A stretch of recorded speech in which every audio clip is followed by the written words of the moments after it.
TikTok. Siapa yang nggak kenal TikTok? Meskipun kalian nggak main TikTok, pastinya kalian tahu apa itu TikTok. Di sini, saya ingin membahas strategi di balik melejitnya TikTok. Tidak hanya di Indonesia, tapi secara global. TikTok dulunya sempat dicap sebagai aplikasi alay, tapi sekarang dipuja-puja dan menjadi aplikasi yang trendy. Hampir 4 tahun setelah diluncurkan, TikTok mengalami ledakan popularitas. Pada akhir 2019, terdapat 500 juta pengguna aktif di seluruh dunia. Aplikasi ini juga digandrungi oleh berbagai kalangan di Indonesia, termasuk public figure. TikTok adalah salah satu platform media sosial yang perkembangannya paling cepat di dunia.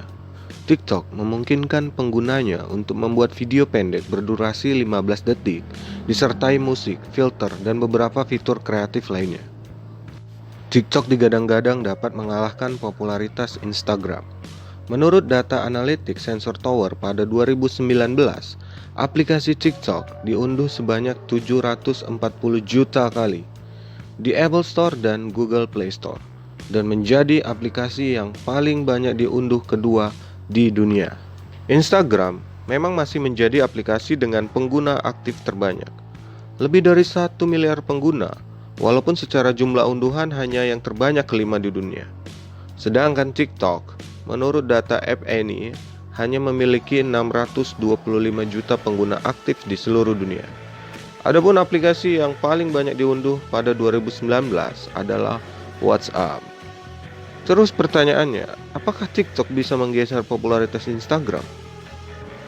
Baik, simpan pertanyaannya baik-baik hingga akhir, karena saya akan jelaskan satu persatu di balik strategi bisnis melejitnya TikTok. Baik, sebelumnya kita pahami dulu cerita di balik lahirnya TikTok. Aplikasi TikTok yang kita kenal seperti sekarang, awalnya itu tidak muncul sebagai TikTok. Pada September 2016, perusahaan asal Cina, ByteDance, meluncurkan aplikasi video pendek bernama Douyin. Dalam waktu 1 tahun, Douyin memiliki 100 juta pengguna dan 1 miliar tayangan video setiap harinya. Akibat meroketnya popularitas, Douyin kemudian melakukan ekspansi keluar China dengan nama baru yang lebih eye-catching, yakni TikTok. Misi TikTok adalah untuk merekam dan menyajikan kreativitas serta momen berharga dari seluruh penjuru dunia melalui ponsel. TikTok memungkinkan setiap orang untuk menjadi kreator dan mendorong pengguna untuk membagikan ekspresi kreatif melalui video berdurasi 15 hingga 60 detik. Hal yang membuat TikTok menonjol di antara para pesaingnya adalah aplikasi hiburan ini memungkinkan semua orang untuk bisa menjadi kreator karena kesederhanaan dan kemudahannya. Dari perspektif market, aplikasi yang berfokus pada video pendek itu lebih menarik perhatian karena tidak memakan waktu pengguna. Jadi pengguna bisa langsung mengidentifikasi konten apa yang ingin mereka buat, konten apa yang akan mereka pilih, dan beralih ke video lainnya jika dia tidak tertarik dengan konten tersebut. Kalau kamu suka browsing media sosial, kamu pasti familiar dengan Musical.ly.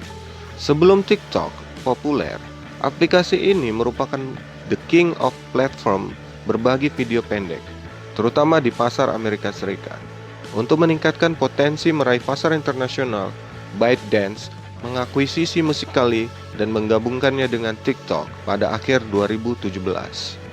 Pada masa awal ekspansi, TikTok menjadi viral dengan sangat cepat, khususnya di Jepang dan Thailand. TikTok menjadi aplikasi gratis yang paling banyak diunduh di 2 App Store masing-masing negara pada tahun 2017. Di Indonesia, TikTok sebenarnya sudah viral duluan, tetapi berbeda dengan sekarang. Pada waktu itu, kreator-kreator TikTok itu masih mendapatkan bulian karena dianggap aneh dan alay. Kementerian Komunikasi dan Informatika Kominfo bahkan sempat memblokir TikTok karena dianggap gak mendidik. Saat ini, TikTok kembali populer di Indonesia dengan kreator yang lebih beragam. Mulai dari orang biasa yang sekedar pengen mengisi waktu luang dengan membuat video TikTok, sampai merambah ke artis dan para pejabat. Di Amerika Serikat sendiri, TikTok bahkan membantu melambungkan nama Lil Nas yang mempromosikan lagunya Old Town Road sebagai meme di TikTok. CEO perusahaan Snapchat, Snap-in, Evan Spiegel, memperkirakan TikTok bisa menjadi lebih besar dari Instagram yang berhasil mencapai milestone 1 miliar unduhan pada 2018. Jadi, TikTok itu kira-kira bisa mencapai milestone tersebut pada awal 2019.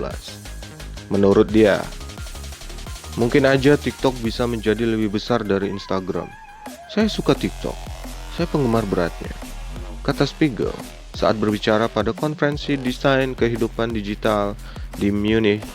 Yang menjadi agak ironis nih, kesuksesan aplikasi ByteDance ini secara nggak langsung itu dikontribusikan oleh Facebook yang merupakan induk dari Instagram.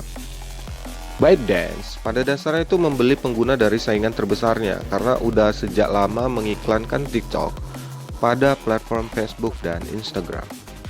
Jadi itu aja cerita singkat tentang kenapa TikTok populer. Apakah kamu minat jadi kreator di TikTok? Jangan lupa klik like, comment, share, and subscribe. Dan jangan lupa hidupkan lonceng notifikasi agar kamu dapat info-info terbaru dari Legal Business yang akan ceritain tentang bisnis tentunya.